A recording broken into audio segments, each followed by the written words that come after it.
Bom dia! Cadê a galera do Paraguai, Uruguai e Bolívia aí? Cadê? Hermanos? Bien? Todos com avicultura, cadê?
So good morning. So good morning, everyone. It's a big pleasure to be here today and starting a new life leadership. We are connected not only for Brazil, but also for Latin America and around the planet. The Life Leadership Program has something that has been created by MSD Animal Health in Brazil in order to impact positively not only our people, but also the society where we are. We always invite leaders, owners of the companies, professors who impact positively the society, and we are working, that people that are working extremely hard to leave a better planet behind and a better future for us and for our society. Today is an honor for me to be here with Professor Martin Seligman. Professor, thank you very much for being with us. It's a pleasure. I am here in University of São Paulo. It's one of the most important universities in Latin America. And I am here in front of more than 650 people. And we probably have more than 1,000 connected. So thank you very much for being with us. Delighted to be here. Thank you. So, Professor, I think just a very summary for the ones who doesn't know you, you are considered the Pope of the positive psychology.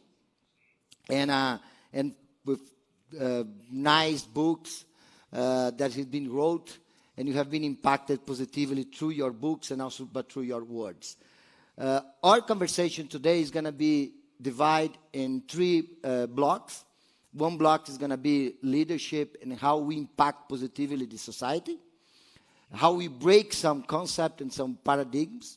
The second one is going to be behavior, and the third one is going to be the new horizon and how we are using the corporate culture or the culture of organization to impact society. Okay? So moving forward, how that's going to be working, I'll be having a friendly conversation, but also our team here, they will be putting their hands up. There is a WhatsApp numbers that you guys can send. Can someone share the WhatsApp, please? There is a WhatsApp numbers that is showing in the screen right now, the ones that are connected at home, that you guys can send your questions, your comments, and then we're going to have a more productive conversation. Okay? Professor, you for me and also for everyone, let's put it the first question. You changed the concept of psychology. You bring the positive psychology to the organizations in the 90 years. And you have been supported that concept through scientific approach, to new concept. My question to you is, what we didn't discover so far in positive psychology, what we discovered that you have, or what you discovered, what you know that you have not published so far through a book? Well, that's a good question. Let me tell you how positive psychology began, and that will tell you something about the discoveries that have occurred in the last 30 years. In 1997, I became president of the American Psychological Association, and presidents are supposed to have themes. And I didn't know what mine would be, and it happened in a moment in my garden. I was weeding with my 5-year-old daughter, Nikki, and Nikki was having a wonderful time. She was throwing weeds in the air and dancing and singing, and I shouted at her. I said, "Get to work, Nikki, we're weeding." And she looked at me, and she walked away, and she came back and said, "Daddy, can I talk to you?" This was a couple of weeks after her 5th birthday, and I said, "Sure, Nikki." And she said, Daddy, do you remember before my 5th birthday that I was a whiner, that I whined all the time? I said, yeah. And have you noticed since my 5th birthday, in the last 2 weeks, I haven't whined once? I said, yeah, you've been a pleasure. I said, well, Daddy, if I can stop whining, and that was the hardest thing I've ever done, you can stop being such a grouch. And in that moment, there was an epiphany. And I realized 3 things. The first, that I was a grouch, and I was proud of it. And maybe some of my success in life was not because I was a grouch, but because of some strengths that I had. And I resolved to change. The second was that my theory of children was wrong, that I thought raising children was correcting their errors. But Nikki corrected her own error.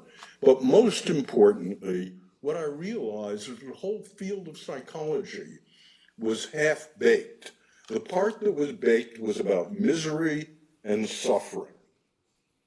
Psychology neglected the possibility that we could be happy.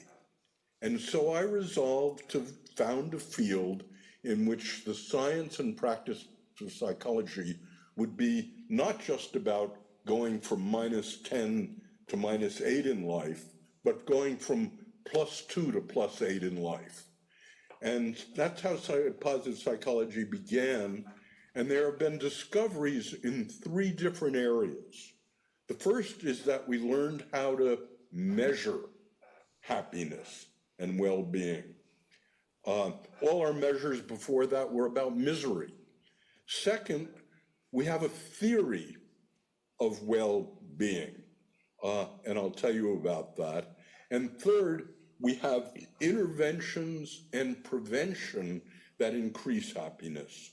So the 3 major discoveries have been measurement, theory, and interventions. Very good.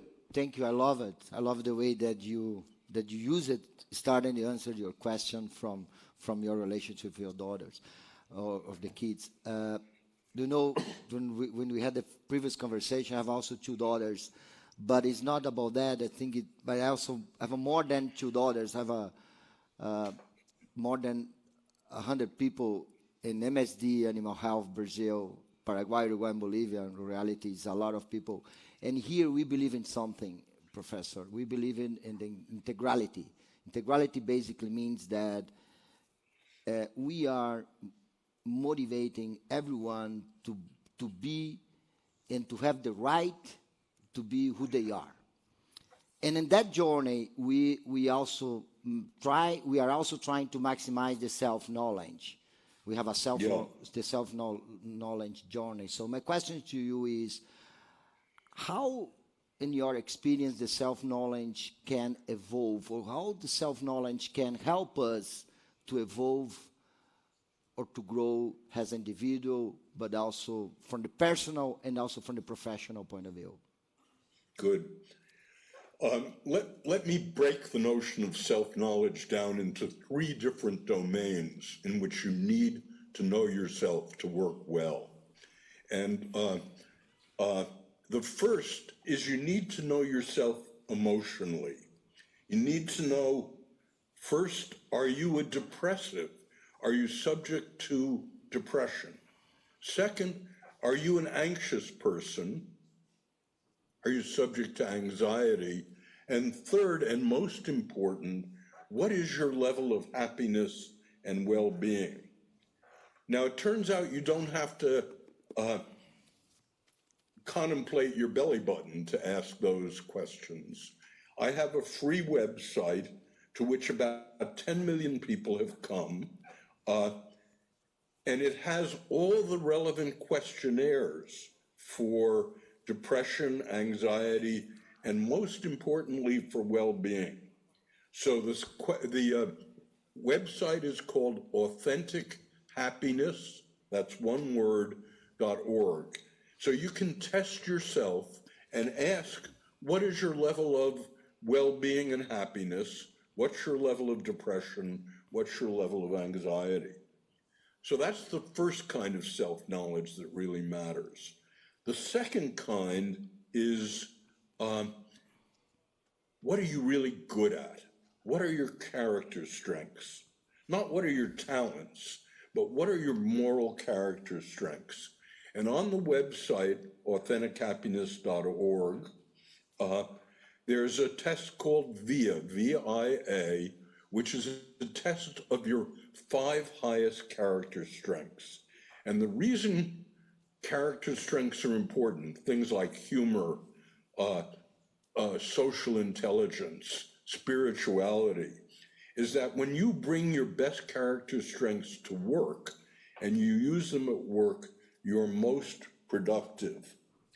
And the third domain in which you need to know in work, self-knowledge, is what kind of a creative person are you? Are you the kind of creative person that integrates things, that can see that things that look different are the same? Or are you the kind of person that splits things and says things that look the same are really different?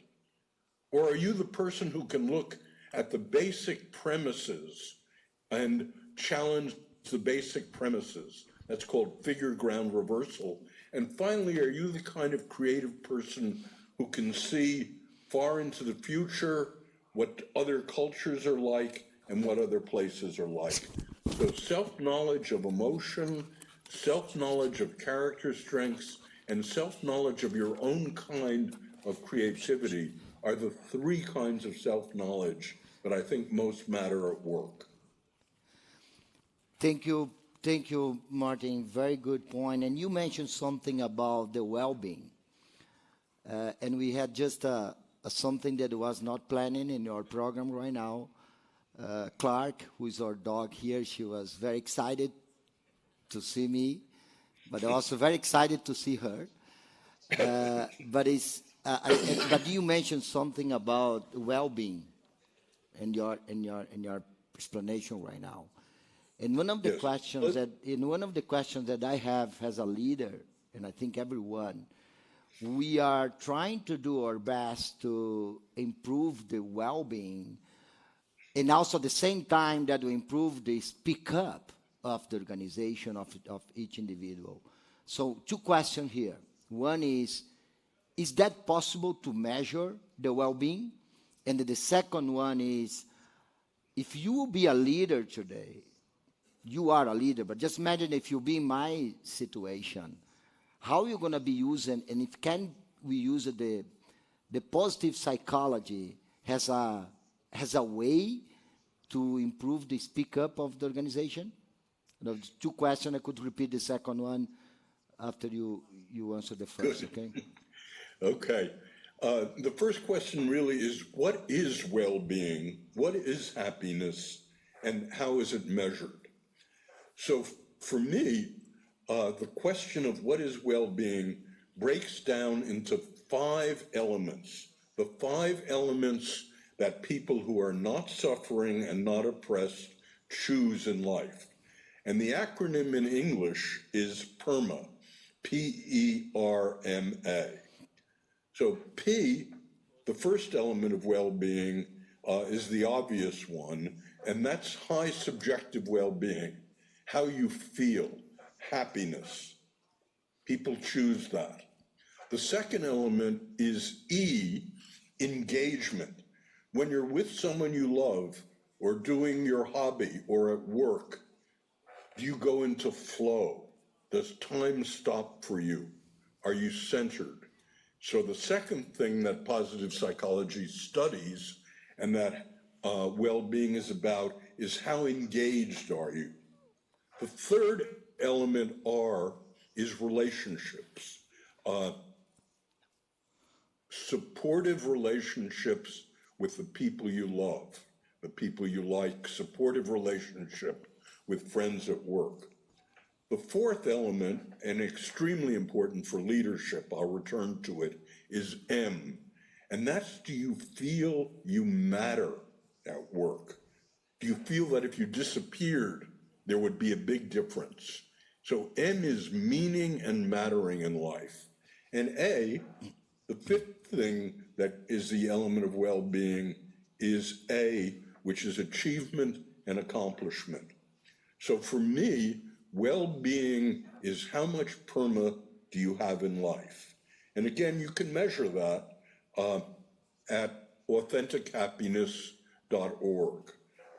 Again, millions of people have taken the PERMA test. So that's the first part. The second part is about leadership. And I'm going to say three things about leadership. The first is that people in a corporation or on a sports team mirror the optimism and well-being of the leader of the corporation. So it's very important that managers and CEOs have the right kind of PERMA. That's the first thing I wanted to say about leadership. The second is a formula for success at work. Now, this comes out of I'm fortunate enough to be one of the custodians of the United States Army's psychological and medical database. So I'm about to tell you about a study of 990,000 soldiers, almost 1 million. We devised a test of all the main psychological variables. And now when you enter the United States Army, everyone takes that test at time 1. That started in 2009. And we waited for 5 years, and we measured over 5 years who receives heroism awards and who receives exemplary work awards. The question was, could we predict who was going to succeed in the Army? The Army, by the way, has 150 different jobs. So it's not mostly about the infantry. It's about truck driving, accounting, IT, and the like.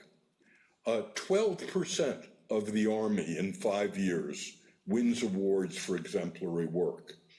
And we could predict it. And this is what all leaders should know, and you should know about yourself as a leader.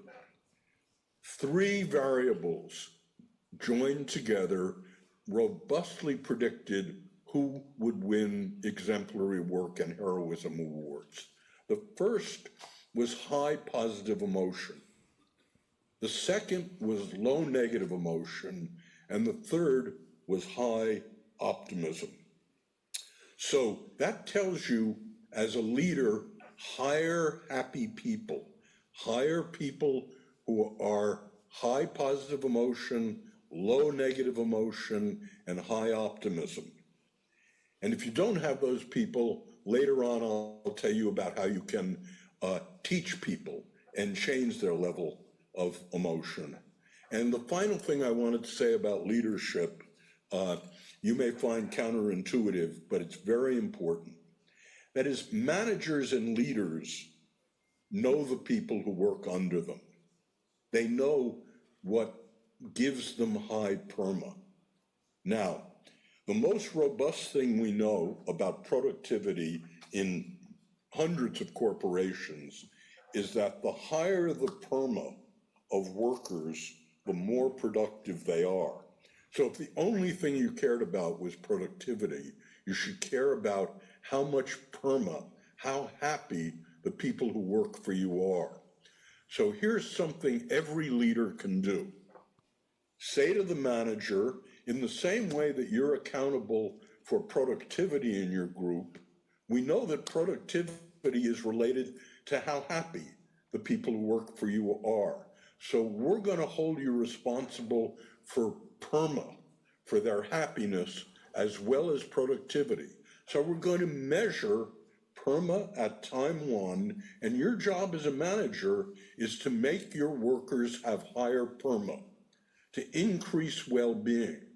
And we're going to hold you accountable for that, and we're going to promote and reward the managers and leaders who are best at encouraging PERMA. So those are the three things I wanted to say about leadership. Thank you. Thank you very much. I'm going to stop at now some question from my side or from what we prepared before.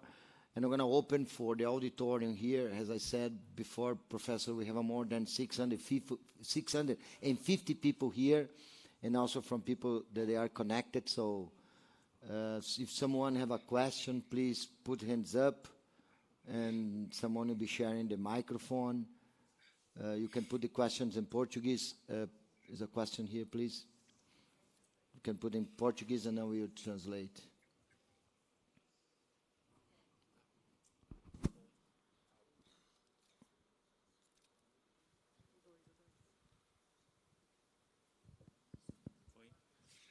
Bom dia, professor, doutor. É uma honra poder estar fazendo essa pergunta, né, para o senhor. Eu já li alguns livros, então eu sou fã, né? E um dos livros em português, que se chama Aprenda a Ser Otimista, o senhor fala sobre algumas pesquisas a respeito do desamparo aprendido, né? E a gente vem vendo uma sociedade onde o nível de estresse, de ansiedade, de depressão é muito alto, né? Pessoas perdendo a vida. Então, olhando o lado positivo do negócio, como a psicologia positiva, como a utilização das forças de caráter podem ajudar essa sociedade, né? Rumo à meta de até 2051 a gente ter mais de 50% da população mundial com bem-estar. Então, como trabalhar, né? Se o senhor puder explicar um pouco sobre o desamparo aprendido e como a gente pode utilizar a psicologia positiva para reverter esse quadro. Obrigado. Professor, that is a good time for me to test my English, you know. Okay. Your English is excellent. No, just a joke. Now, this question is coming from Moises, and the most important aspect is that he's saying that he's a big fan of you, and it's an honor for him to be here and to have the opportunity to share his questions once that he's following you to his book, to your books, and one of the books that he just finished is the one that is the title is Learned Optimism. Yeah. Yeah, the optimism. And in that book, you are teaching us about the importance of you're sharing some insights and also but some data about how the depression, how the people are really strongly with the new moment of the society, and the question is, how do you believe that once that we committed by 2051, correct, that more than 50% of the society and the world, or the global, should be in a very well-being condition, or should be assuming that they are in a well-being concept. So the question is, how do you believe that the positive psychology is going to help to reach that target, and that it's going to be possible to really reach that target once that people, they're upset, they are in depression, and then how is that? Good? Good. So first, let me say something about what learned optimism is about, and then why it's relevant to the goal of less depression and more happiness in the world, the 2051 goal. So the main insight, and this is all based on scientific discovery, this is not armchair psychology. The main insight is that depression can be relieved by optimism. So pessimistic people believe when bad events occur that they're going to last forever, they're going to undermine everything they do, and there's nothing they can do about it. Optimistic people believe that bad events are temporary, just this one situation, and they can do something about it. So what we find in studies with hundreds of thousands of people now is if we take people who are depressed and we have them recognize the most catastrophic things they say to themselves. That's step one. And so, for example, let's take your daughter, 11-year-old, school. She walks into the cafeteria and none of her friends don't sit with her. They're sitting elsewhere and they don't invite her down. And so she says to herself, no one loves me. I'm a loser. So the first part of learned optimism is recognizing the most catastrophic things you say to yourself. The second part, once you recognize them, is to treat those thoughts as if they were said by an external person whose mission in life was to make you miserable, steal your boyfriend, and then to challenge those thoughts. So if she says, well, wait a minute, they're all on the volleyball team and I'm not. They're having a volleyball meeting. It's not that I'm a loser, it's that I'm not on the volleyball team. So the second thing you learn to do is to become a acrobatic disputer of your most catastrophic thoughts. You dispute them realistically with evidence. And we find when people learn that in therapy or when they learn it preventatively, we teach these techniques preventatively, that depression is markedly lowered and roughly 50% of the time prevented. Now, it was those kinds of insights that, and scientific findings that led me to the possibility that we could do this for society or the whole planet. And the main tool here is education, parents and schools.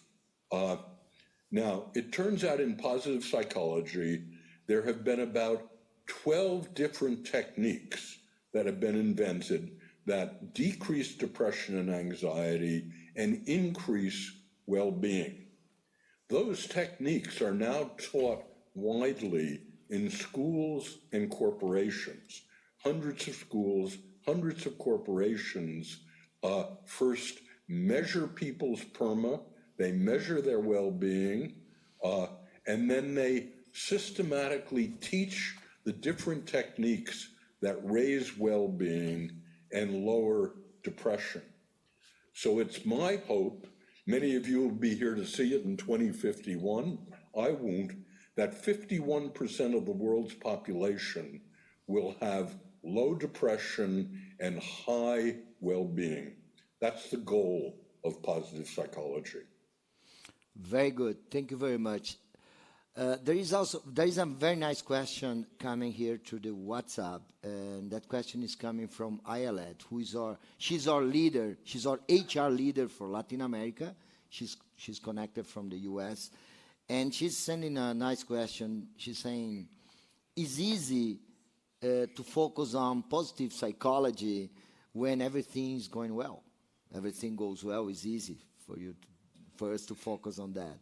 But how can we maximize positive psychology when the things are not so good, when the things are tough during the pandemic, for example? Yes, that's a very important question. It's easy to have high well-being when everything is going well, but when things are going badly, that's when positive psychology really matters. And the key to this is the mental set of being a catastrophizer. So when things are going badly, human beings, because we evolved through the ice ages, we catastrophize. We believe that things are even worse than they're going to be. So it's very important that when bad things happen to you, when you don't get a raise, when someone you love rejects you, not to catastrophize, to be realistic. And the key to that is a technique called putting it in perspective. So let me tell you how to use putting it in perspective, I'll tell you what we do in the Army, and this can be done in any setting. So we have you imagine in the Army that you're a sergeant in charge of a platoon, and you're out on a all day and all night walk. And you get back at midnight, and one of your soldiers is missing.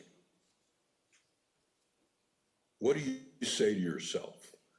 Now, the first thing we have people do is say, what's the very worst? What's the most catastrophic implication? And you say, well, he's dead. I'm in trouble. They're going to think I'm a terrible leader. I'm going to be fired. Okay? That's your most catastrophic interpretation of a bad event. Okay, what's the best possible thing that this could be? The best possible? Yeah, what's the best possible? Well, it could be that his radio is dead, and he's 5 minutes away, and 5 minutes from now, he's just going to walk in. Okay, what's the most realistic possibility? What's the intermediate between the best and the worst?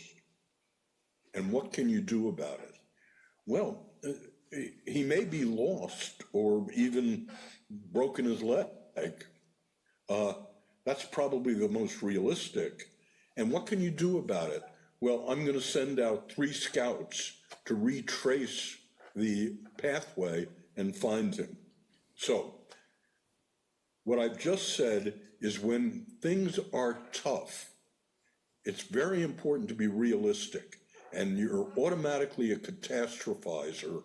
And to mitigate being a catastrophizer, you need to be conscious of the worst things that could happen, the best thing that could happen, and the most realistic. So the techniques of positive psychology, that's just one of them, are useful when things are going well, but they're extremely useful when things are going badly. Very nice. Beautiful. Thank you very much. So, more questions? Wow. Here we go.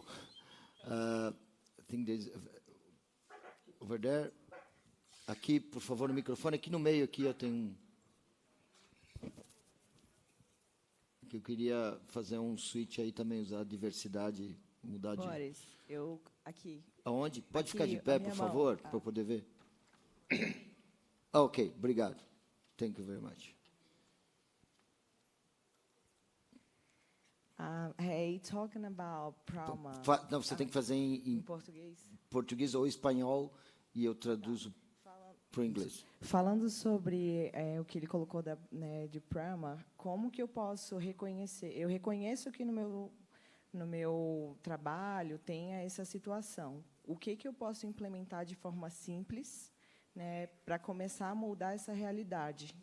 Coisas simples não que já podem ser instituídas. O que ele indicaria para começar, quais atitudes que teriam que mudar para começar a melhorar essa situação? Obrigado, muito obrigado. There is also a nice question here coming that you mentioned about PERMA, the PERMA concept. And when someone realizes that we have opportunity, that we have that diagnostic on PERMA, how is your simple advice or what is your simple recommendation to start to work with that?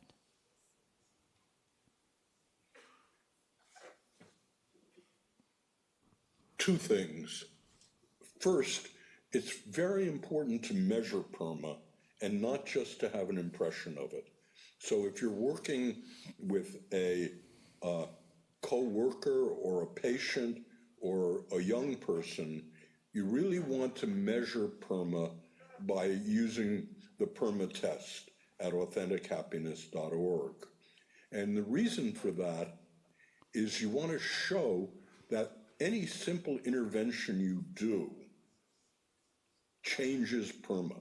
So it's very important to measure it at time 1 and then to do a simple intervention and measure it again a week later. So let me give you an example of an intervention that works very well. This is something all of you can do, your children can do, and the like.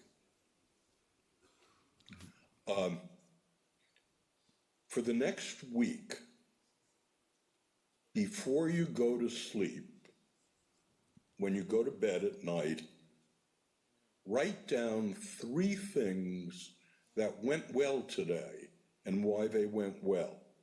They don't have to be big things. They could be a beautiful sunset, a good lecture, a delicious ice cream cone.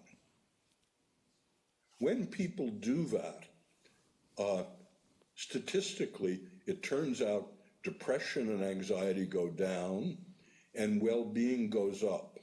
So it's important to take a simple exercise like that and demonstrate that you can control your level of well-being. Now, a good supplement for that exercise, since every one of you has an iPhone, there's a new exercise you can all do to supplement the 3 good things exercise. You can find this at seeinghappy.org. This is a photographic app. So for this, during the day, when things go well, when there's an incident like a beautiful sunset or a great sandwich, take a photograph of it, and these will remind you at night what the 3 good things you want to remember before you go to sleep. So that exercise can be found at seeinghappy.org. And again, it's free. Nice. Beautiful. Other one over there? Estão me dizendo aqui que vocês podem fazer a pergunta em inglês se quiserem, tá? Parece que a minha tradução não está boa. Professor, they just authorized the people here to make the questions in English. Look like my translation is not good. Just a joke. No, Okay, your translation's been excellent. Go ahead. No, fica à vontade, tá? Okay, Could be Wallace, no Portuguese, problem. English, what do you want? Thanks, Professor. My question is, I believe in God. I'm a Christian guy. And then, what is the relationship between faith, and positive psychology? Good. Very important. So remember PERMA. M in PERMA is meaning, mattering, and purpose. So the more meaning you have in life, the higher your well-being. One of the major ways is through attachment to religious and political goals. So faith and religion give us meaning. The larger the entity to which we belong and serve, the higher our well-being. So one very important thing about religion is that we can belong to it and we can serve it. And that gives us meaning. So in general, for happiness in life, for productivity at work, the more meaning you have in life, the higher the well-being. And religion has traditionally been one of the main ways of achieving meaning in life. But there are plenty of secular ways of achieving meaning in life as well. Attaching yourself to goals, to entities that are larger than the self. Nice. Mais perguntas aqui, eu acho que tem aqui, né? Onde está o microfone? Where is the microphone? Acho que tem.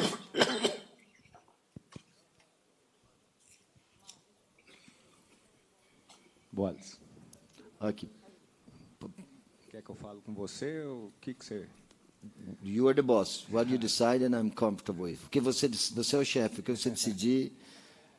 Hi, Peter. Good morning. I would like to know about the PERMA, the letter R, the relationship. I believe a lot that before the trust we need to build the relationship with the guys in the company. Né? This relationship that you told is for in the future create the trust, and do you believe that trust is important for the happiness in the company, and what's the relationship between the permanent with the trust? Good. There's a very large literature on the on the importance of trust. So in general, if you look at countries as a whole and you measure the level of trust measurable, economics follows directly. Nations in which there's a high level of trust are richer and become richer than nations in which there's a low level of trust. Similarly, within a corporation, the more trust one has of coworkers and of leadership, the better the company does. So for economic purposes, trust is very important. And this comes from the R in PERMA. Now, while we're individuals and selfish creatures, we're also like ants and wasps and termites. We're hive creatures. And a great deal of positive psychology is about other people and that other people matter.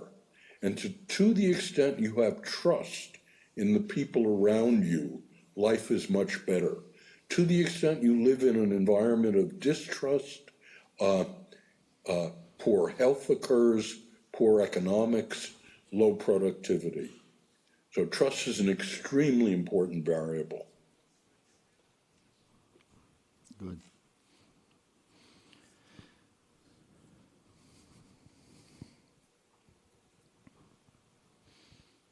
Hey, doctor.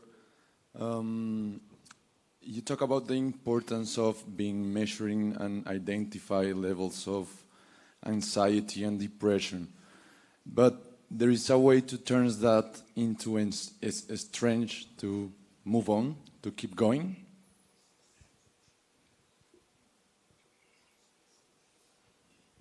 I didn't understand. I mean, you talk about the importance of being identify the levels that you have of anxiety and depression, but sometimes that can affect you directly on your personal life. So how to turn that into a strength or a positive feeling to keep moving, to move forward? Yes, I understand now.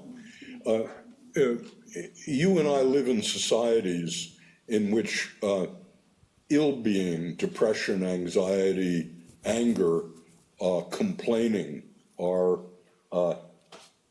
encouraged, more than tolerated, celebrated.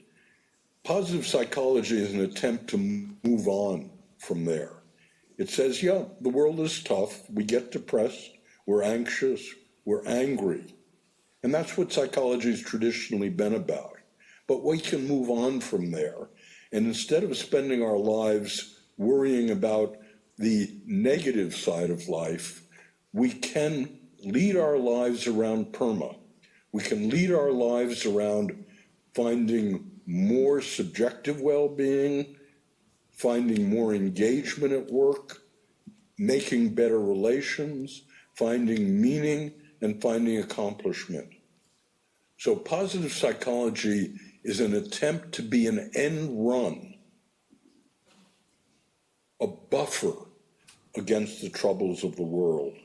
So I'm very much for moving on beyond depression and anxiety to spending your life building well-being. Now, think about retirement for a moment. So at my age, I think about that a lot. A lot of people in retirement focus on minimizing the bad stuff. But it turns out more than half of successful life after 65 is looking for the good stuff in life and maximizing that. So I'm very much in sympathy with the notion of moving on. It's time we didn't celebrate complaining, depression, anxiety, and therapy as much as we do. What we should be celebrating is the building of well-being. Well-being is the great buffer against misery. Very good. Tem mais over there?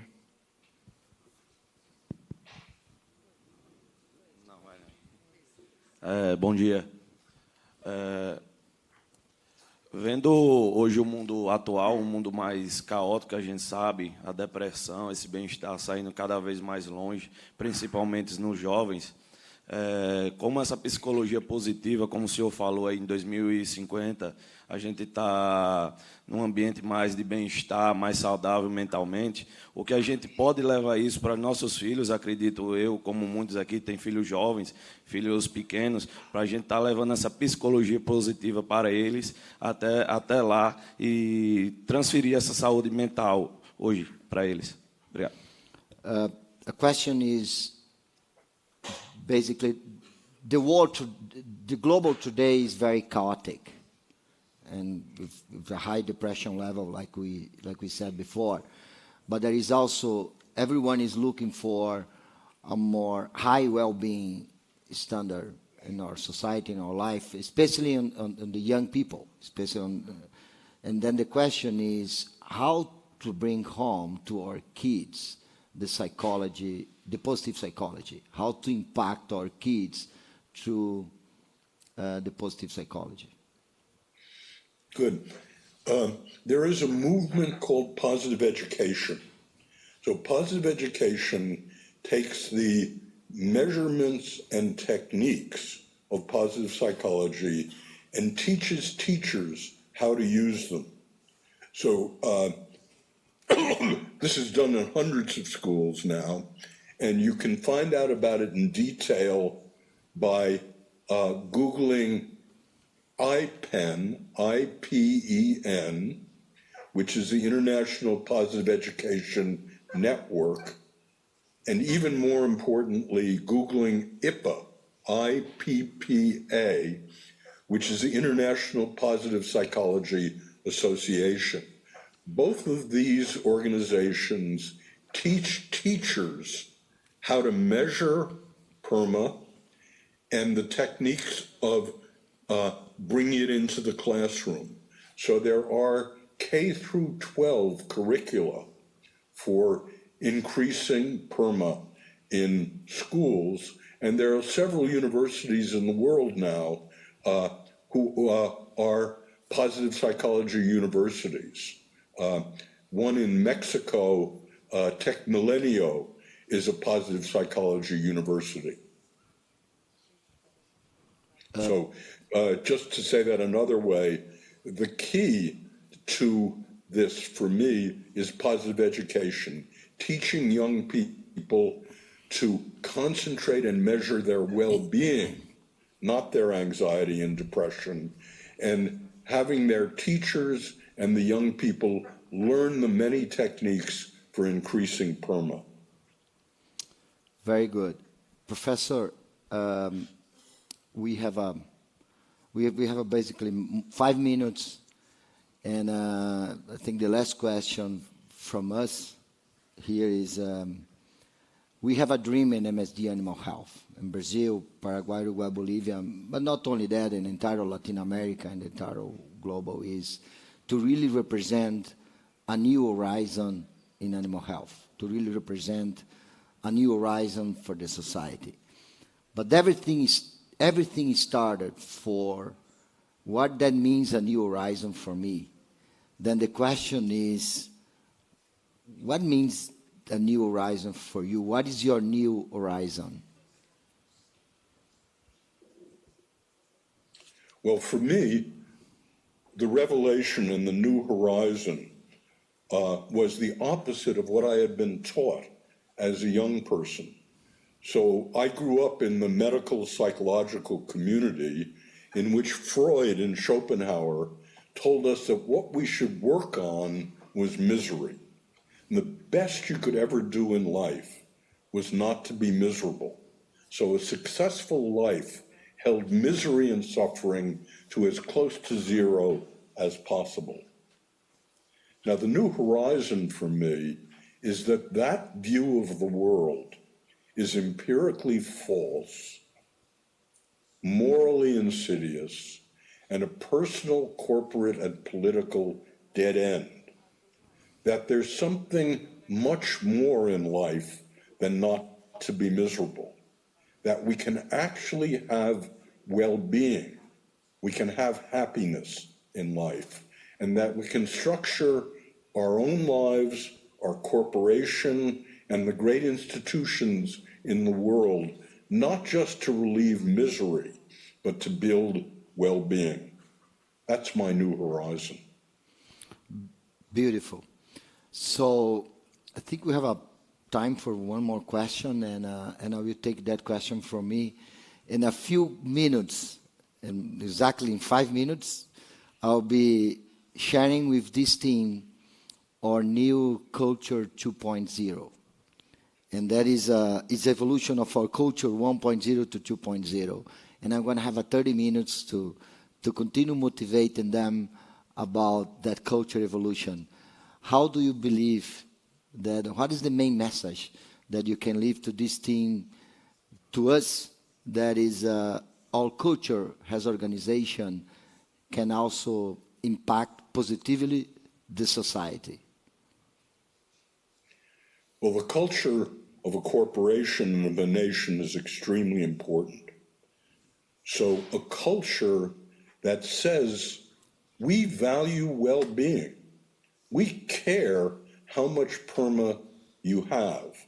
We care so much, we're actually going to measure it right now, and we're going to structure the corporation and the culture to talk about well-being, not to spend all our time complaining and talking about what's wrong, but talking about what's right and how we can increase it.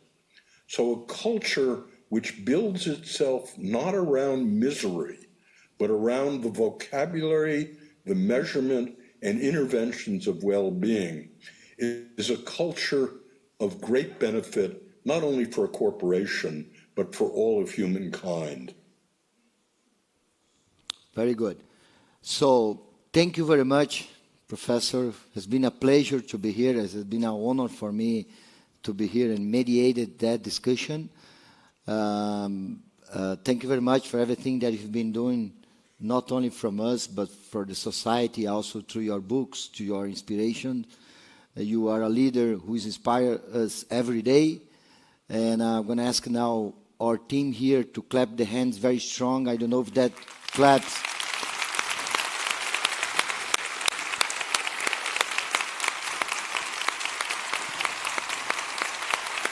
Thank you. I don't know if I've been able to hear that, but for sure, we are sending very positive energy for you. Thank you very much. Have a nice weekend, and thank you for being with us. And thank you also for everyone who are connected. So we are concluding and finishing a new life leadership program. Thank you for being with us, and thank you for helping us to live a better society. Thank you very much.